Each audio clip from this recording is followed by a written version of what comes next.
Hi there, and welcome to another interview. Today I've got the fabulous Jonathan Griffiths with me, who's got a few aliases like Carnivore Muscle. He used to be known as a composition consultant as well. And I'm going to ask him the question asked absolutely everybody. Hey, Jonathan, why did you become carnivore? That's a great question. So thanks first of all, thank you for having me on the talk today for an interview. I appreciate you inviting me on. Why did I become carnivore? So this started back 4 years ago, 4 years and 5 days ago. So February the 2nd, 2020 was my start date. I didn't start January the 1st because there was too much chocolate left over after Christmas. But I kind of heard ramblings about it, World Carnivore Month, that sort of thing around that period of time. So that's when World Carnivore Month was really a thing. Like people really started to hit on it and talk about it. I'd say that's probably when it really started to trend upwards around that sort of time period. So at the time, I was working at a vegan health food shop. At that point, I was probably there for a few months, and I was still eating animal foods. Then I was thinking like, I'm seeing a lot of people come in, they're not very well, mostly plant-based or vegan. They're coming in spending sometimes £300-400 per month on supplements of all various different kinds, all the sorts you could think of. So herbs, vitamins, minerals, weird, complex mixtures of things, tinctures, bottles. And I thought, they're spending all this money. They're probably spending more on this than they are food. So something's obviously wrong with the food they're eating. And obviously, I've got my nutrition degree, which I completed in 2018. And I kind of understood, okay, animal foods are essential. We weren't taught in great detail the significance of animal foods in university. It was simply that we needed iron, B12, vitamin D, omega-3, things like that. But they weren't too keen on disparaging the difference between plant foods and animal foods. It was all about eating a balanced diet, lots of fruit, fiber, vegetables, phytonutrients, and all the things that apparently your body doesn't really need. And I found that to be true myself. So going back a little bit in the past, I started to mess around with my body in different ways. So when I was about 11 years old, I'd say somewhere between a 10 and 14 day water fast. In that time, I drank only water. I didn't consume salt, funny enough. And I was drinking occasional lemon juice at night, just because I thought it was apparently good. When you sort of read your mum's women's magazine sort of thing, whatever it is, women's health, whatever, it says, lemon juice at this time of the day, it's great for detoxing, all this sort of thing. So I thought I'd add that in because it seems to be quite innocuous. And at the time I was, looking at calories and things, for okay, that's like 2 calories per so many milliliters. I could probably get away with that. It's not going to break the bank. And I was looking at myself, I had probably self-image issues at that point. I probably still do now, to be honest. I'm bodybuilding still. Fast forward to the end of that water fast, nothing happened. My weight stayed the same. I looked the same. Did I feel better? Probably about the same, to be honest. And that was probably my first thoughts around like the concept of calories and calories out. Obviously, something there didn't work. I should have lost 5, 6, 7, 8, 9, 10 pounds. So that taught me that there's a very strong hormonal aspect to it. Then I sort of packed that one in, didn't really think much about it again. I didn't revisit it. Then I started competing in bodybuilding competitions. So this was roughly 2 years after I started training in the gym, which was about the age of 14. My brother got me in the gym. We're doing different workouts. So he'd go in the big boy section, of all the big boy weights, and I'd use the little weights, the pink dumbbells and, the ab crunch ball thing and, a few like assisted pull-ups and things like that. Bit of elliptical training as a cardio. And found within about 6 weeks, I got pretty shredded. So I started off bit of a belly, mostly hormonal puppy fat, you might call it. And I got slim, athletic built, ripped. Like by anyone's standards, probably top 5% physiques in any gym that I'd go to at the age of about 16. And that's quite telling to me. I was like, okay, well, I'm doing quite well here. Something's obviously in my favour, whether that be genetic or situational, what have you. My brother and dad, both very athletic, both, won their sports days, events and things like that. So there's definitely a genetic component there towards athleticism. Now, moving forward a little bit, see bodybuilding, bigger is better. You don't get small bodybuilders that win nowadays, really, unless they're in a smaller division where they're sort of capped at a certain weight category, perhaps. And I was like, okay, how do I get bigger? So more carbs, more protein. What inflates your body the fastest? And it's going to be a mixture of carbs, protein, and fats at the highest amount possible. Pretty much emulating the how to put it, the livestock feed that we know of today. So which is pretty much the food pyramid or the food guidelines. So high carb, quite well, relatively high fat, generally speaking, and protein quite moderate. Did I get fat doing that? At some points, yes. However, a lot of that was mitigated by the exercise I was doing. So I was doing perhaps, I don't know, 15 hours a week of activity. About 3 hours of that was circuit training. About 6 hours of that was sprint training.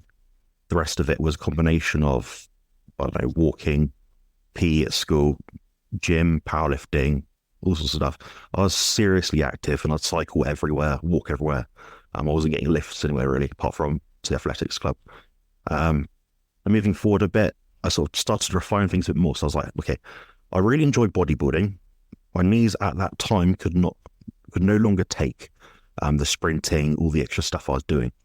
So I thought, okay, I'm going to focus on my intentions of bodybuilding. You know, it's more impressive to walk around as a big muscular bodybuilder than it is to walk around as an athletic looking sprinter, in my opinion, just because a lot of people, you know, you can wear a t-shirt and no one would know you're a decent sprinter sort of thing. So I was competing at county level and that sort of thing, but I just wanted that, I don't know, I think I had some self-esteem issues, that sort of thing. So I wanted that visual effect, you know, which a lot of people won't admit, but yeah, you know, as a man, I want to look good. That's absolutely my prerogative. And that's obviously scalable based on who you are, what your objectives are, and what you want to achieve long term.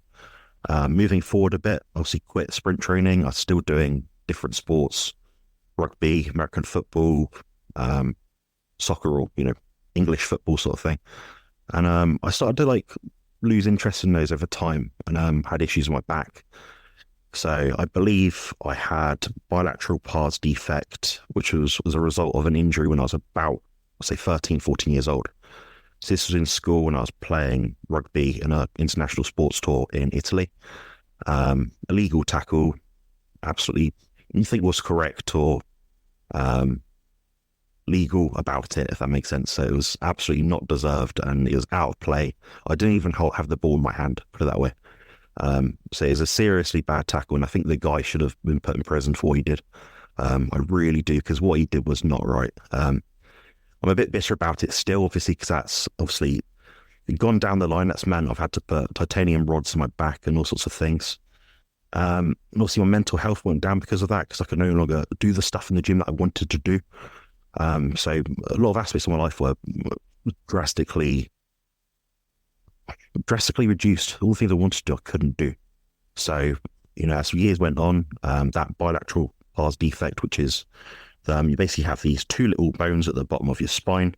They basically cracked off, which meant that bottom level of the spine, it was the L5, S1 sort of area, was no longer stable. So it meant the vertebrae, I believe it was the L5, actually shifted forward, which for anyone that knows, you know, hits nerves, means you're walking around, you're in pain.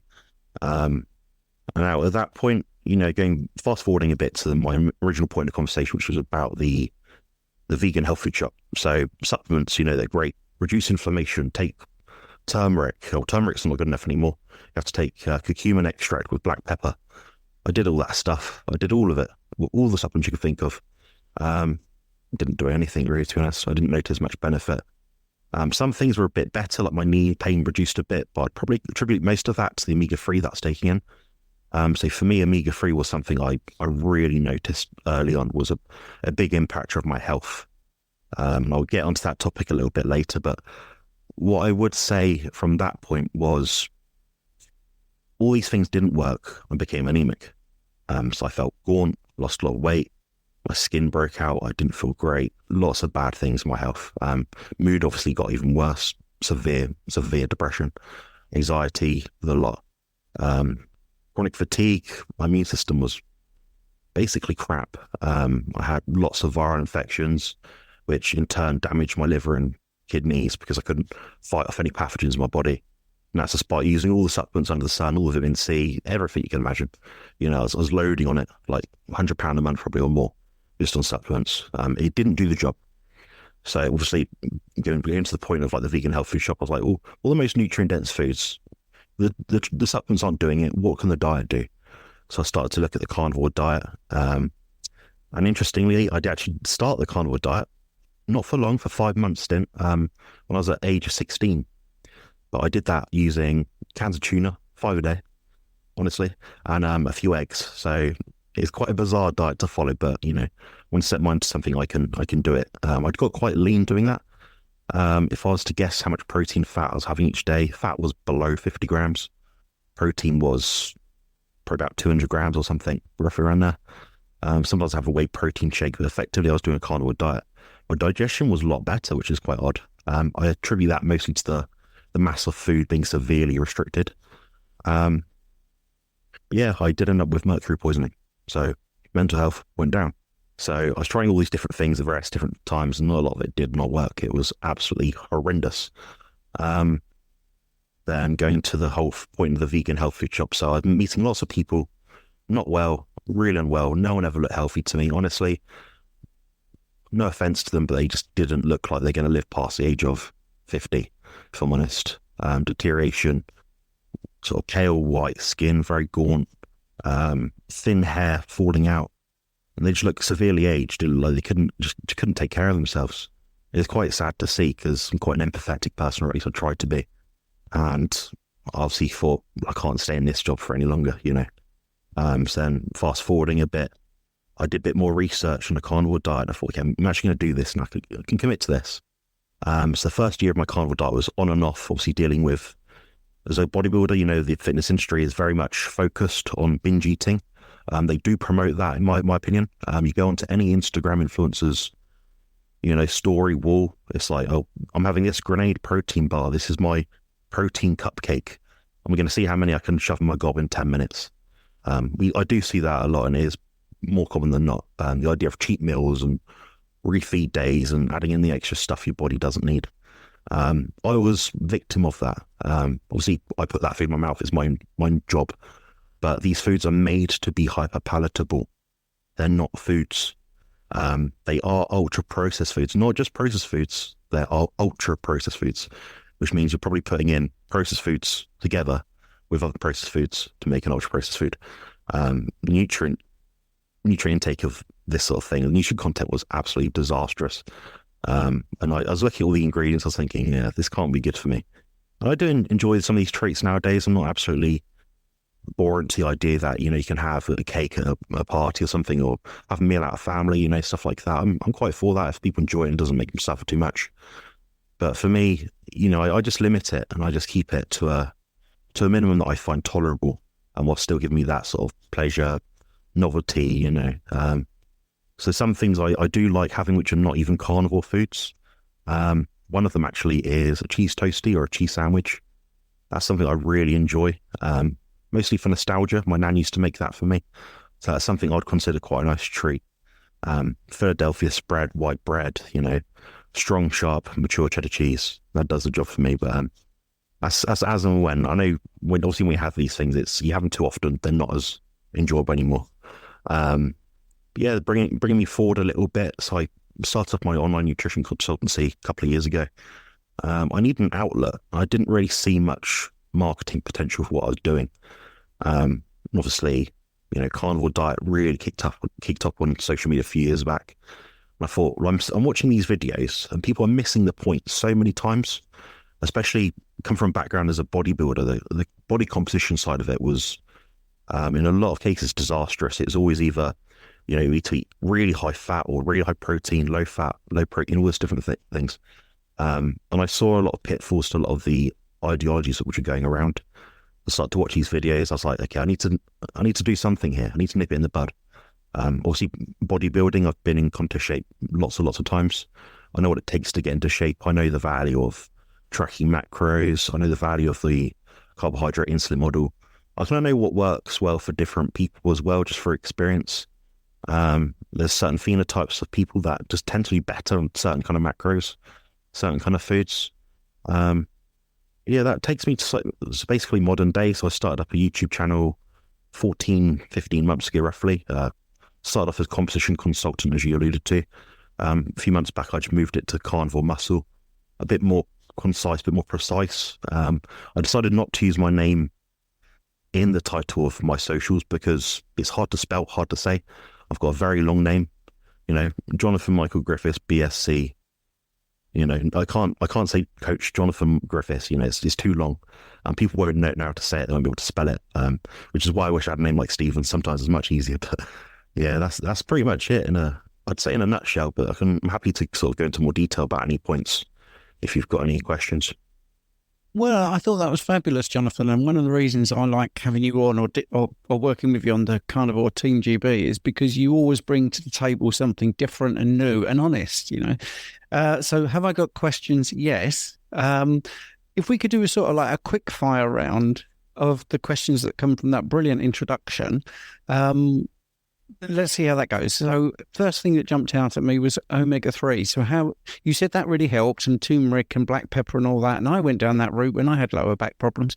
How was you getting your omega-3s? So omega-3 at the time was mostly through supplements, so liquid bottle. I've actually got one right here. Yeah, please show us. So this is one, it's obviously been green screened out, but that's one that I use. It's one of two brands that I think is excellent. What's the brand? Could you say it? Because you couldn't. Brand is, Barefoot Nutrition. So Barefoot Nutrition omega-3. The other one I've used is Wiley's Peak EPA, and I always buy in a bottle. I think it's less processed. It's not been put into a capsule. Liquid bottle, job done. The distilling process is good. They use small, low toxicity fish.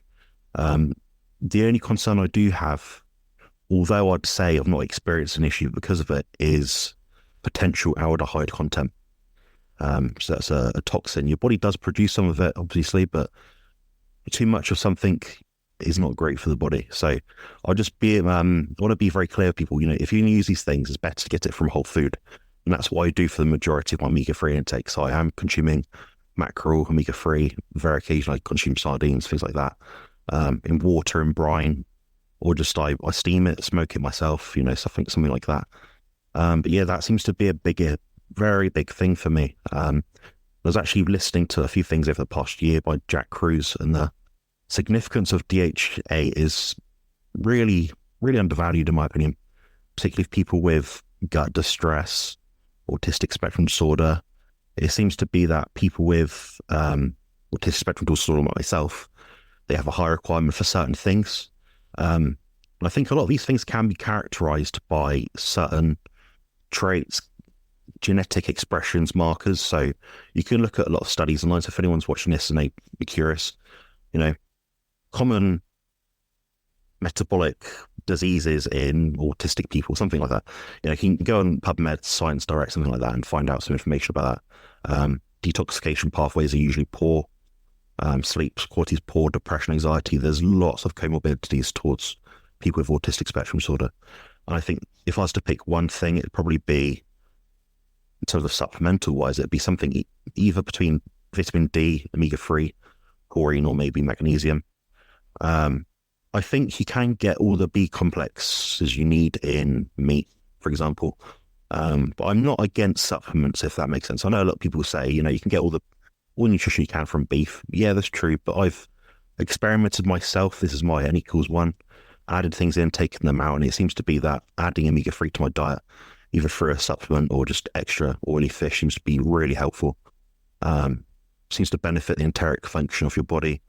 There's pretty strong suggestion, at least, that a high DHA concentration within the diet seems to improve endothelial function in the gut as well, which is great if you've got intestinal permeability. If I use painkillers, as I was talking about earlier about the spine and stuff, that seems to really wreck my guts. I use them a day. That's it. So I have to stay on top of my gut health, which means give my body what it needs. So that seems to be really impactful for me. Brilliant. You used a classic oxymoron at the beginning when you said vegan health food, and you mentioned 3 nutrients there, and you've also just mentioned something I think I'd like to say. You said look up on PubMed or Science Direct. A lot of vegans might have used Google, for instance, to look for a good source of iron. You mentioned iron as a deficiency in the vegan community. Maybe it's not their fault because they've Googled iron. And if you do this, you'll see the top 10 sources of iron are not the top 10 sources of iron. They're the top 10 sources of plant iron, which isn't heme iron and is not bioavailable. So I think you're right to do your own research, and obviously you've done that. I really like the fact that you were even, 11, 12, 13, 14, looking at things and being critical and doing some critical thinking, which is really lacking in modern society. Um, I, I was very interested in a couple of bits because you said about your own self-esteem, but also you were saying about the vegans look a certain way. And I absolutely hate sort of generalizing, but that is true. A couple of celebrities recently, like Robert Downey Jr., went down the vegan route and his appearance deteriorated. One of the shows I like in the UK is Would I Lie to You? Or one of the people on there I like is Lee Mack. And I couldn't work out what was going on because he started to look really ill and I was a bit worried about him. And, lo and behold, you find out he's vegan. So I don't think it's labeling people. I think it is just a fact, that most vegan influencers, even the ones that claim to be healthy, they look like pencil necks. They don't look great. Their teeth look terrible. I'm thinking of people like Grieger, who sounds and looks absolutely terrible. So why do you think you had self-esteem issues, and has that resolved? I'd say mostly, yeah. I think part of the issue is anyone with any kind of neurodiversity. You go through school, these things don't get picked up on. He's a quiet boy, she's a quiet girl. He likes to spend more time on his own. It's mostly because I wasn't that well socialized. People didn't ask me questions. I left to my own devices. Because I had no strong social ability, I had to have, speech and language therapy. Speaking didn't come naturally to me. It's something which was learnt rather than sort of picked up on. So it's quite an interesting thing to sort of go into, and I'm glad you brought up this topic actually. In regards to like self-esteem, I'd say it's picked up quite a lot. I think the main problem that people have is that they worry so much about what other people think of them. Whereas I think if you have yourself and you write down your pros and cons, I used to be very impatient. I used to be easily agitated. I used to be easily stressed, easily anxious, very unhappy, bitter, disappointed with things. I didn't seek pleasure out of anything. I couldn't find pleasure out of anything. But right now, my brain state seems to be better. And there's lots of links between, oxalates, various different antinutrients, and the negative impacts on people with autistic spectrum disorder. I think a lot of it does come down to the mitochondrial health level, so the quantum biology, and also the deuterium level in the body. High deuterium, low mitochondrial function, lesser ability, and more susceptibility to illness. There seems to be a complex of those kind of things. Then the other things was obviously the leaky gut, intestinal permeability. So I'd say my attitude has changed because I'm in a better place to apply myself. And obviously my background is in bodybuilding, nutrition, that sort of thing. And that did take me quite far, but now I'm able to transfer over the skills I learned in that. So the discipline, the patience, I've been training for 15 years roughly. It takes a long time to build your body. But when you sort of get close towards your end goal, you start to see and you're able to reap the rewards of the time and effort that you put in. So nowadays, like you, Stephen, I'm sure, putting yourself in front of the camera, spending hours upon hours editing videos, trying to perfect it to get the right bit at the right second. For me, it's second nature now because I've applied myself before and now I'm doing it again. My body and mind are in a better state to do that because I've just got the patience to do it, which I think is probably quite natural upon people that follow the carnivore diet. They seem to be quite patient, especially people that are quite far into it. So even people that are long-term keto, long-term carnivores, they seem to be very stoic kind of people. I've met loads of people in our space, Chafee, Baker, Bart K. When you actually speak to these people and you actually know them, I'll say relatively well, you realize they're very normal people. They're not putting on an act, which is quite interesting. I mean, Bart K does put on an act for his videos. But if you've spoken to him off air, he's actually a very normal, fun-loving kind of person. So yeah, I've learned a lot along the way, and the self-esteem's definitely picked up because I'm probably one of the youngest people in this space right now that consistently uploads. I'm 28 years old. Most people in space are 40, plus. So, I've picked up a lot of self-validation for that, as I'm doing something which most people don't seem to be doing for whatever reason, I don't know, under the age of 40. So yeah, that's my take on the self-esteem issue. Yeah, I think, yes, you mentioned me there. I don't like my appearance at all. I mean, I get a lot of compliments and I really appreciate them. I'm 60 this year and people often say, well, what do you put that down to? And I do think it's carnivore. The only supplement I use is the Stem Enhance, and I do think that is part of it. I've got to be honest. That one. Yeah, Stem Enhance. Yeah, it's very good. Yeah. But I also liked what you said about what people think. Well, there's two things here I want to say. I used to be very conscious when I first got my hearing aids. If I told you what I think made me go deaf, I wouldn't be allowed to say it on YouTube. All right, so people can put together what that might be. And I was really, really conscious of my hearing aids. And there was a quote that I saw about 5-6 years ago, and I thought, I wish I'd read that when I was 20 and been open to it. But it said, when you're 20, you are so worried about what people think of you. And then when you get to 40, you don't care what people think of you. And then when you get to 60, you realise they're not even thinking of you. And, we all worry way too much about what we look and what we look like, what we give out. But that's the world. I mean, it is the world, and if it affects you to the point where you want to do something about it, but make it a positive, which you definitely have. And I would go as far as to say, even our social media content, I love the way that you've worked on it. You sound better, you look better. Your backdrop looks great, and that's good. I don't think there's anything wrong with wanting to present the best version of yourself, as long as you're not hung up about it and. You realise that's what you're doing. I mean, I've been very open about when I went grey, which I can't believe is reversed, and I used to use a bit of mascara to make my hair look blacker, which is a good tip for people. And by the way, if they're starting out and they are worried about their grey. The other thing you mentioned, and I've never heard you talk about this as honestly, is about this terrible tackle and being bitter about it. And that's a strange sort of pejorative term, because do you know what? If something happened to me like that, I think that's not being bitter. I think that's being realistic. That's a proper place to put your anger, because someone has robbed you of your health and done something that's completely out of the game. I would like to ask you, if that had happened in a legitimate tackle, as part of the game and it was an accident, would you still be bitter? No, because I don't think it wouldn't be a person's choice if it was like that.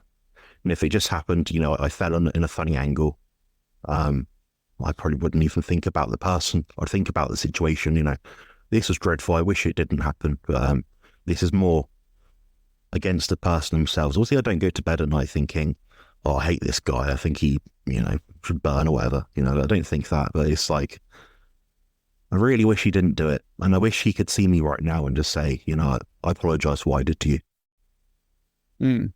Yes. I mean, is your back still giving you problems? How have you managed it? What have you done? So I had a spinal fusion, as you know, about a year and a month ago, something like that. And that's reduced the pain in the back a lot. What I will say now is, because of my surgery, I've now got a lot of pain in my right hip, which means my mobility is poor. I can walk the dog for 10 to 15 minutes. I can stand for about 15, 20 minutes. So it does prevent me from doing a lot of things. Like, as you know, we had a talk with, I think Phil Escott, that was meant to be coming up soon. For me, sitting on the train for 4 or 5 hours, whatever it was, I couldn't do it. Even if I can stand up, just sitting there, I couldn't do. So between the podcasts I do with people like yourself, the talks, the consultations online, I'm pretty much lying down, which is very frustrating, because it means I can't just go to a party and stand up and meet everyone and, sing, dance, and all the things I used to might have been able to do before. So it's very limiting in that sense. My day-to-day pain is less, I'd say, overall. But the mobility side of it, so walking around, is probably worse overall.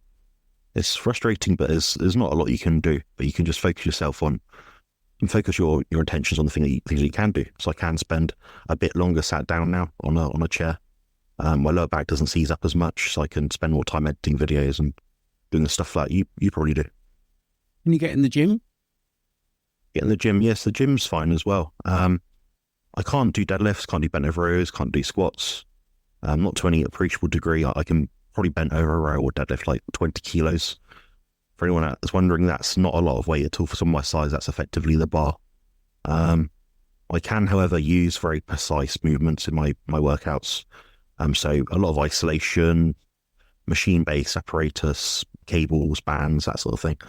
I found a way around it, which is quite interesting because I actually had a lot of consultations with people that have had a similar sort of experience to me of injury, and they're like, well, what do I do? You know, I've taken on 2 clients this past few weeks. I've had a similar sort of back problem, and I'll be able to sort of transfer my knowledge onto them. So although it's made a setback for me on a personal level, I've been able to share my experience and how I've overcome a lot of the issues I would otherwise have. Have you tried a Shakti mat or an acupressure mat? No, what's that? Ah, okay. Well, if you think of a bed of nails, I've got a round thing. Right. Yes, Well, I've got a round thing. Yeah. Yeah, I mean, the mat is flat, and what happens is you lie on it, and the pressure points will activate all the ascending pain pathways, and then your brain will modulate that pain by the descending pathway mechanism. So when you first get on it, you literally feel like, I can't lie on this for even a minute. I mean, there's that much pain, and you can even feel almost as if there's electricity running through your back sometimes.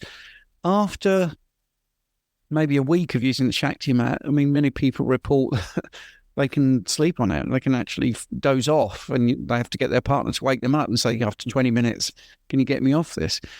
And I think that's been remarkable for a lot of people. I mean, I had lower back issues. I've been hospitalised twice and told in my 20s I'd be in a wheelchair by the time I'm 50. There's no way I've ever been in a wheelchair. And here I am at 60 and playing five-a-side football even tonight. So I think a lot of the pain relief I got from the Shakti mat was very convincing. And it might be something I'll send you details of afterwards, because it is worth, if you're lying down, you might as well lie on a Shakti mat for 20 minutes and see if it does produce pain.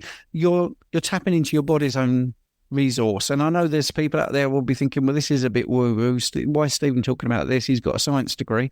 But it works, and it works on a mechanism that's known, which is the ascending and descending pathway. So it's worth a try if you've got any back pain or any pains. I mean, if you've got pain in your hams or your glutes, you know, you just literally just put that area on the mat. 20 minutes later, get away, and you should see some relief, because your body is producing endorphins, which is just an endogenous morphine. So, yeah, I would have a look at that, Jonathan. The other thing you said, and I thought it was quite a funny little thing to add in about what you did when you were a child, was very similar to how they fatten and grow cattle. So could you expand on why you said that? Yeah, so I actually did my nutrition dissertation on the food guidelines. And before I did that, actually, I was meant to be doing my sports nutrition module, how to optimize sports nutrition for someone. And we had to go by a specific guideline. So it was nothing about N=1 or perfecting what we could do with a certain person. We basically had to coach someone through a dietary intervention. And that was effectively the food pyramid. I didn't agree with it. They got results just because they were doing something different to what they're already doing. And what they're already doing was much worse. But I was thinking, this is a load of rubbish.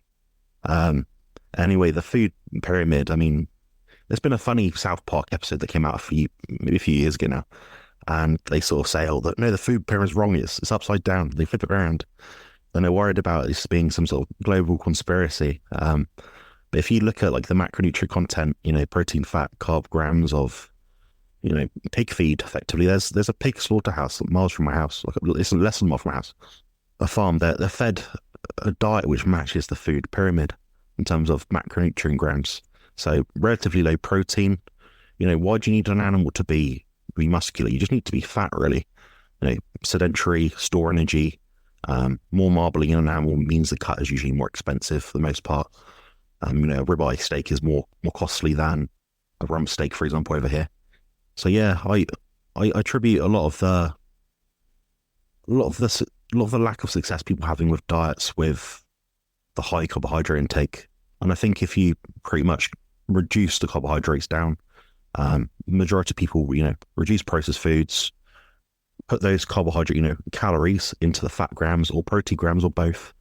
You get much better health outcomes. Some people actually, this is actually something I recommend to some people who are just absolutely clueless. I link them to this website, and I think it's called PE Diet Calculator, which means Protein Energy Calculator, and it's formulated by a guy called Ted Naiman. So if anyone doesn't know, I believe he was an engineer, so quite a well thought out guy. I don't agree with everything he says about nutrition. He's very big on fiber and stuff like that, but he sort of says, well, if you get your protein right, the rest will pretty much fall into place. And I found that to be true of most people. It's very hard to get fat if you get your protein grammage right, because it has such a high high peptide factor, which allows you to be satiated or feel satiated. So per calorie, protein is extremely satiating. And the way they worked this out was they got different insect models and they fed them different amounts of, protein, carbs, fats. And they found that the energy intake of these little insects was actually less overall if they met their protein requirements. What we know about protein is it is the most nutrient-dense food coming from, any meat. So, for example, anyone listening to this right now can, go on a chart, Chronometer, MyFitnessPal, nutritiondata.com or whatever it's called. Type in, beef, 100 grams. Okay, 100 grams of beef will give you this percentage of a average person's daily recommended amount of whatever. You compare that to, I don't know, peanut butter, a bit of vitamin B3 in it, loads of omega-6. That's about it. Lots of fiber. That's about it. There's not much else in it. So obviously there's an absolute human requirement for certain nutrients, and we don't seem to be reaching it with the common diet that most of us follow in the Western world. That's fascinating, and Ted Naiman and his protein energy model is pretty interesting, I think. So, if people wanted to know, can you help them? What do you offer? Oh, I offer quite a few services actually, so I expanded my package deal sort of thing. So I do consultations, coaching plans, diet plans, training plans, and several ebooks, all related to carnivore diet, animal foods diet, low carb, keto, what have you. I do specialize in exercise performance and body composition altering, all very affordable stuff, all custom. I don't put people on a calorie plan. I work it out. I do the thinking for people. I don't make it complicated to them. I keep it really simple. I do the work so they don't have to. So people out there with busy jobs that don't, have time to sort of fiddle around trying to work out what they exactly need. Just tell me how you're doing in a consultation. I'll work it out for you pretty much. I'm pretty effective at that, I must admit. Lots of testimonials, like I'm sure you do, Coach Stephen. So check out my stuff. So my website is compositionconsultant.com. My Instagram handle is Carnivore Muscle, and my YouTube channel is Carnivore Muscle as well.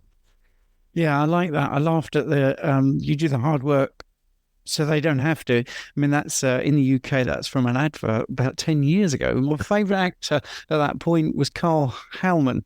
Anyway, that's going back into my acting past. We won't get into that. So, Jonathan, that was fantastic. Jonathan Griffiths, the Carnivore Muscle guy. Carnivore Muscle is a great name. So I'm glad you changed it. I think it's really snappy and, like you say, says it all. So thanks for coming on.